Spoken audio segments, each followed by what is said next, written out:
ఈ టీసీ తీసుకుని వెళ్ళిపోండి. టీసీ ఇచ్చేసేంత పని వాడేం చేశాడు సార్? ఏం చేశాడా మీరే చూడండి.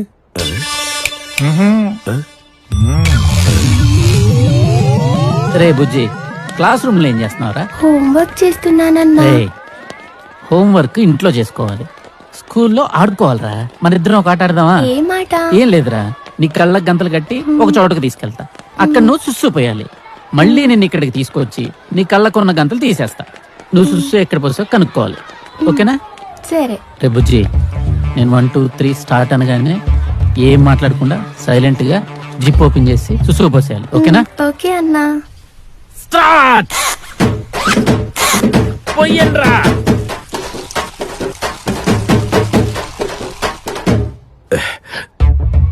చిన్నపిల్లాడు ఏదో తెలియక దానికే టీసీ అంటే.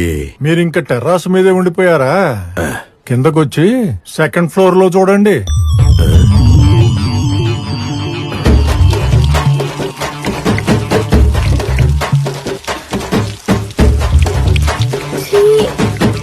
స్వీటీ, ఇది వర్షం కాదు. అంటే చిన్నపిల్లలు వర్షం అనుకుని ఆడుకున్నారు సార్, దానికే టీసీ అంటే. మీరింకా సెకండ్ ఫ్లోర్ లోనే ఉన్నారా? ఫస్ట్ ఫ్లోర్ కి రండి. నాకు వర్షం అంటే చచ్చేంత ఇష్టం. అయ్యో విజయ మ్యామ్, అసలు వర్షం పడితే నేను ఇంటికి తడవకుండా వెళ్లేదాన్నే కాదు. స్కూల్ అయిపోయింది. అవునా మ్యామ్? నాకు కూడా అంతే. పదని చెప్తా.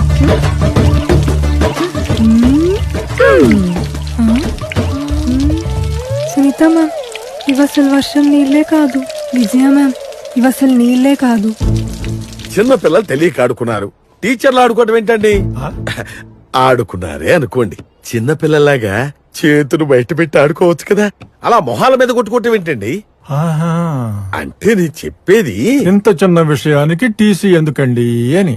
అంతేగా? మీరింకా ఫస్ట్ ఫ్లోర్ లోనే ఉన్నారు. గ్రౌండ్ ఫ్లోర్ కి రండి. చూసారా మాస్టర్, బయట ఎండగానే ఉంది కానీ వర్షం పడుతోంది. వర్షం నీరు ఆరోగ్యానికి చాలా మంచిది. అవి దొరికినప్పుడే తాగేయాలి.